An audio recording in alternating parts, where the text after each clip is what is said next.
Halo semuanya, kami dari kelompok 4 Komunikasi Kesehatan kelas B. Assalamualaikum warahmatullahi wabarakatuh. Kami merupakan mahasiswa Ilmu Komunikasi dari UPN Veteran Jakarta. Kali ini kami akan membuat video tentang komunikasi kesehatan untuk perubahan perilaku.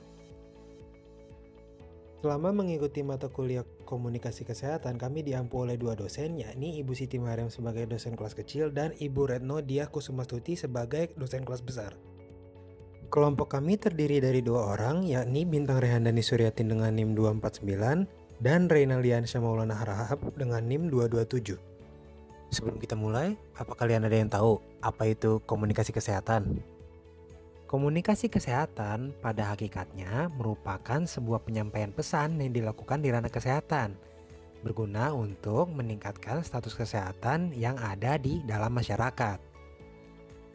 Misalnya, ketika seorang dokter berbicara dengan pasiennya mengenai penyakit yang diidap oleh pasiennya, apa yang harus dilakukan pasiennya, dan apa yang harus tidak dilakukan oleh pasiennya. Atau ketika seorang instruktur yoga memberikan instruksi tentang beberapa gerakan kepada anggotanya yang memiliki tujuan akhir untuk menjaga kesehatan tubuh dari anggotanya tersebut. Lalu, kira-kira apa ya tujuan utama dari komunikasi kesehatan?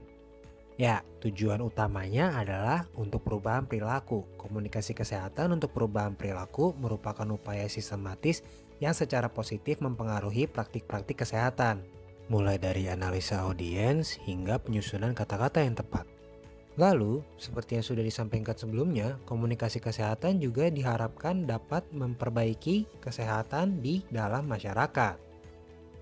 Dalam penyampaiannya, komunikasi kesehatan merupakan suatu kombinasi antara seni dan ilmu.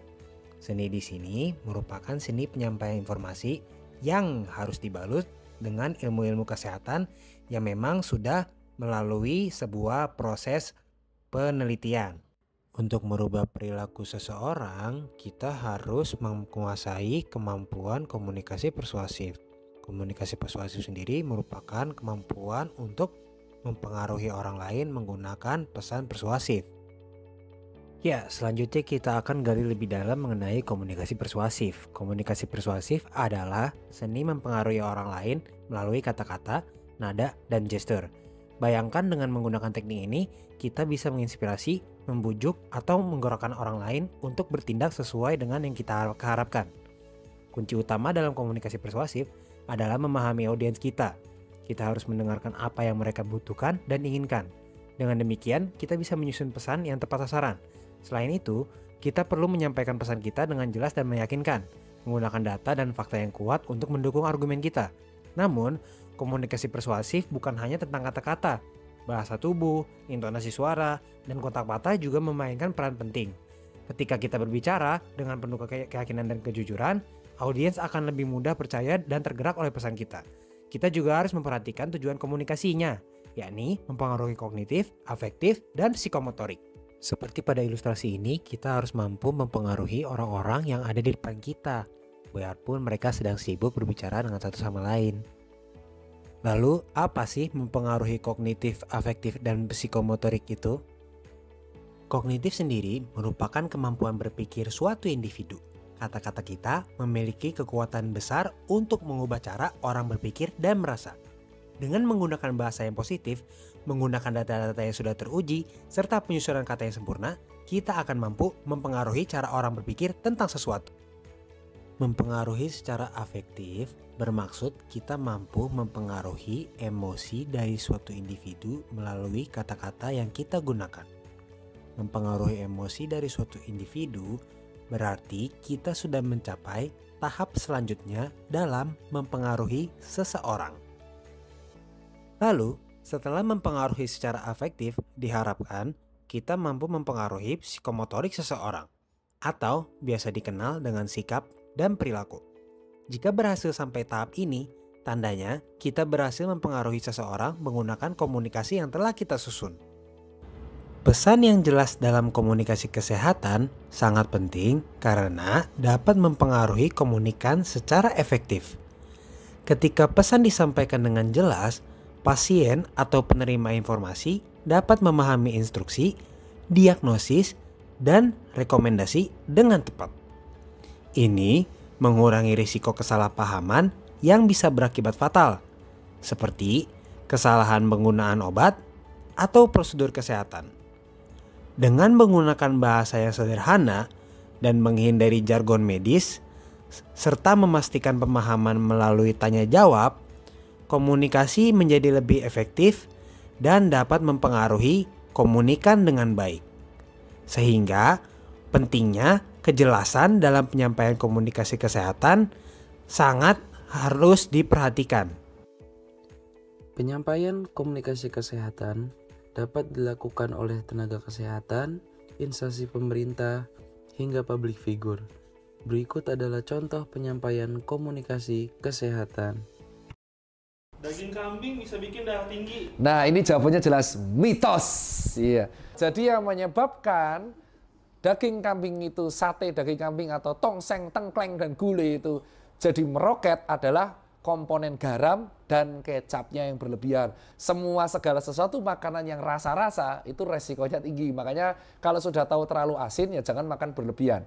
Kalau daging kambingnya malah sehat, proteinnya tinggi, malah melebihi dari sapi. Sudah gulai, tongseng, santan, kasih kecap, kasih garam, udah. Terus begitu naik tensi, enak. Yang disalahin siapa? Kambingnya. Kambingnya itu korban fitnah. Singapura melaporkan peningkatan kasus COVID-19 pada pertengahan Mei 2024. Lonjakan kasus ini diperkirakan akan mencapai puncaknya pada Juni 2024. Menteri Kesehatan Singapura Ong Ye Kung mengatakan sebanyak 25.900 penularan COVID-19 tercatat dilaporkan di Singapura sepanjang 5 hingga 11 Mei 2024. Jumlah ini meningkat sebesar 90% bila dibandingkan dengan 13.700 kasus pada pekan sebelumnya.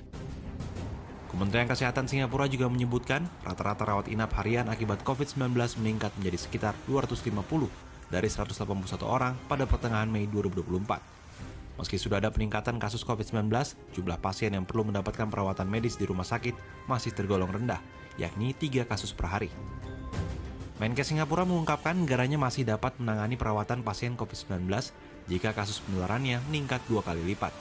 Namun jika laju penularan lebih tinggi, ia khawatir beban rumah sakit bertambah. Untuk mengantisipasi penyebaran, Kementerian Kesehatan Singapura telah mengeluarkan imbauan agar kelompok orang yang berisiko tinggi saat tertular COVID-19 segera mendapat vaksin COVID-19 tambahan atau booster, jika belum melakukannya dalam setahun terakhir. Sementara itu, masyarakat juga diminta menjaga kebersihan, mengurangi interaksi sosial saat sakit, dan memakai masker. Warga yang bepergian dari luar negeri juga diminta waspada.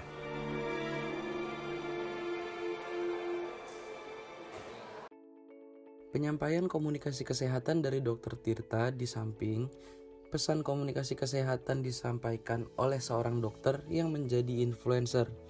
Penyampaian informasi menggunakan fakta karena beliau merupakan seorang dokter, kemudian dibalut dengan intonasi agar mencapai kepada audiens.